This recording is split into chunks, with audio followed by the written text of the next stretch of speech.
I mean, I've had conversations, but ultimately that's up to the front office.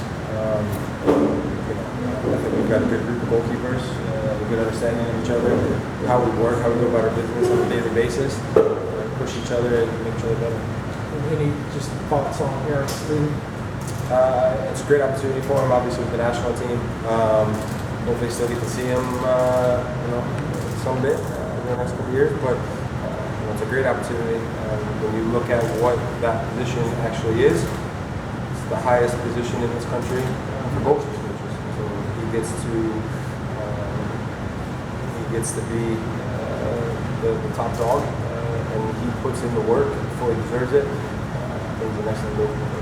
And were you okay with the team's decision to not allow you, Miles, Brooks, Barco, for example, to not participate in the national teams in this camp? Listen, it is what it is. It's not a FIFA window. I understand the club's point of view. Of course, it's always an honor and a privilege when you're involved with the national team, when you're in a training camp, something like a January camp, when you are together for a significant amount of time, you're able to get a lot of work done. So unfortunately, we do miss out on that side of it. But I also understand, like I said, why the club said no and what we're trying to do here. It's important that we maximize every day, that we are together here to make sure that come that game in Honduras, that we're ready. How was the break for you? Did it seem long?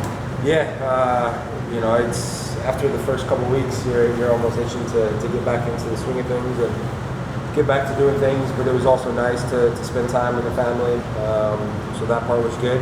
But like I said, after a couple of weeks, you're ready to get going again. It's got to happen over the next month to get you guys ready to go to CCF. I think, we want to make sure that the cohesiveness is there, the understanding. Obviously, Mesa comes in, some new faces. So it's important that we understand each other, understand what we're trying to do as a group, understand how we're trying to play as a group. So like I said, every day that we're together here at the training ground, we have to make sure we maximize that time to put the work in. Brad, this time last year, you guys were coming off of a championship. Obviously, ended kind of a little bit bitter last season. Is there any difference in the mentality this time around? I wouldn't say there's a huge difference. No, I think we understand that last year wasn't good enough, and we fell short of our goal. I've always said that this is a club that wants to be a winning club and a club that competes for trophies and titles, and we want to be the best, plain and simple. And so last year we weren't. And this time last year we understood that the championship year was behind us, and we had to roll our sleeves up and do it all again. Unfortunately, fell a little bit short. But going into this year, same attitude, same mentality of we want to win. We want to win everything that we're involved in. We want to win every time we step on the pitch. It's about winning games. Is there an advantage? Do you feel like there's more familiarity because it's second year Frank, or is it all shaken up because of the guys in front of you being new? No, I wouldn't say it's shaken up. I think when you go away for a bit of time, come back, it's smiles and high fives and all that at the beginning, but then slowly you get into the thick of it. For us, when you only have a few new faces, the smiles last for a couple minutes, the high fives last for a couple minutes, and then it's competitive and it's intense and it's fighting and knowing that when we step on the field, training pitch or game match, a game field, it's about winning, about competing and battling. So I wouldn't say yes, it's second year under Frank, but for us it's trying to get his messages across to us, but also all the players understanding what we're trying to do. 2017, you guys make the playoffs. 2018, win the championship. New technical staffs will have changed, but you said you guys still won trophies and got to the finals. How do you really on the finals? What was this year like for you guys? Last year was on change. Couple training sessions, really. don't know. Yeah, I mean, every time we step on the field, like I said, we want to win. So, you know, I'm not one to sit here and say, yeah, we you know, all the specifics and the ins and outs of what it's going to take. Every year, a new year presents new challenges. Every year, there's a grind. You know, like I said, trying to get guys on the same page as quick as possible. It's still probably a little early to answer that fully, but it's certainly a time now where we want to make sure that you get guys fit, you get guys understanding how we want to play. It's only been a session or two, and we need to make sure we don't jump too far ahead of ourselves. You're very active in the MLSPA. How would you describe the likelihood that the CBA is going to be negotiated and finalized by the start of the changes? I don't know.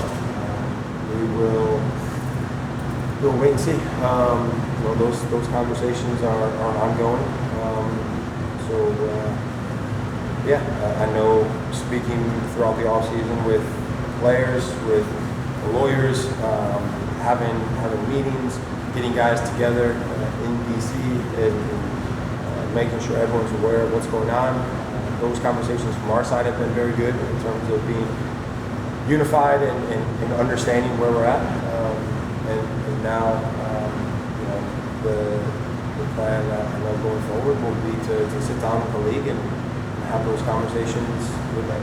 When will that be? I'm not sure exactly.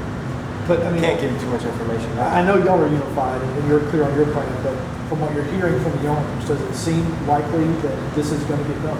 Or is there still too big of a gap in the buckets of money? No, I hope so. I hope it gets done. You know, we'll see how the next couple of weeks kind of play out. As you look at the prospects of this season, what excites you the most about this team, and what might be the biggest question you have? I think the most excitement and the biggest excitement is the fact that, kind of what I alluded to earlier, that every time we step on the field, we want to win. So we want to be a club that competes. And going off of history, last year 2 titles, lost in a conference final.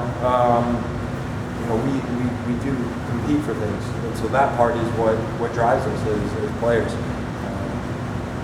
You know, I saw a quote from Beckham.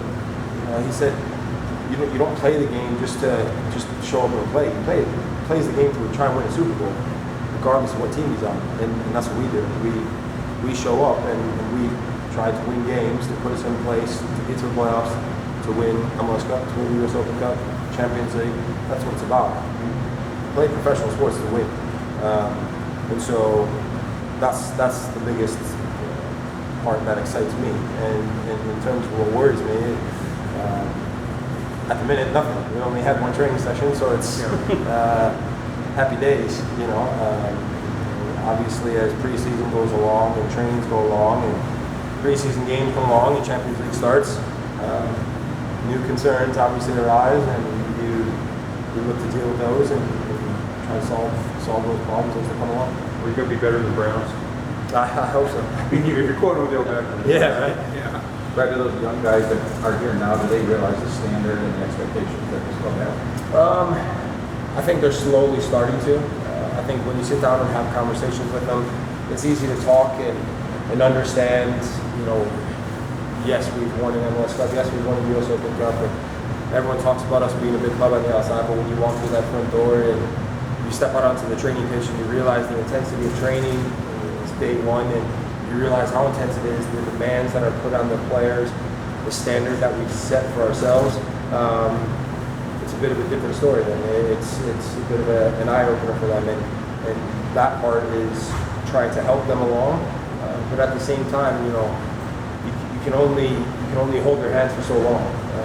You know, these guys need to come in and try and contribute to the group, help the group, and you do that by training and playing and earning the respect of your teammates. Would you like to be captain, replacing Clark Hurst? Oh my God, so idiot. for me, that's just that's something that you put on your arm. I think when you're at a big club with big players and important games are on the line, it's not down to one guy. It's about everybody having a line of communication with the coaching staff, everybody having a line of communication with each other, and understanding what we're trying to do as a group. When you look at what Parkey obviously had done for the club, and I don't think anybody will ever replace his boots. But in terms of the personnel that we have on the field, I don't think it's down to one guy. I think it's down to everybody taking responsibility, communicating, and playing a part in having a leadership role. Right. Andrew's probably MLSPA as well. It's kind of like the team represented on the field. Yeah. He leads a bit of the whole for the team players, but being an international player, was there. Can you talk about just his influence in the short time that he was involved, like what he added to that, like the type of course that he gave? Yeah, I think the biggest thing was his ability to obviously fluently speak English and Spanish and relay those messages to the guys that don't speak English that well. So that part was huge. But in saying that, I think somebody like Joseph and his understanding of what this league's trying to do, he's been great in the first couple days in terms of making sure that whether it's Fernando, whether it's guys that English isn't their first language, he's helping them to understand what's going on and what's happening with that. So that part is really good. And within the MLSP, there are other ways to know the players involved, be able to do obviously the ways there. So For sure. I mean, they are well represented. No, definitely. So I mean, those messages and what we're doing as a group are constantly being translated. Our lawyers, we have someone on staff that is fully fluent in Spanish, and so those messages are constantly being, whether if they're being translated or just being directed to them directly. That part is really good. So not a concern whatsoever. All right, guys. Thanks.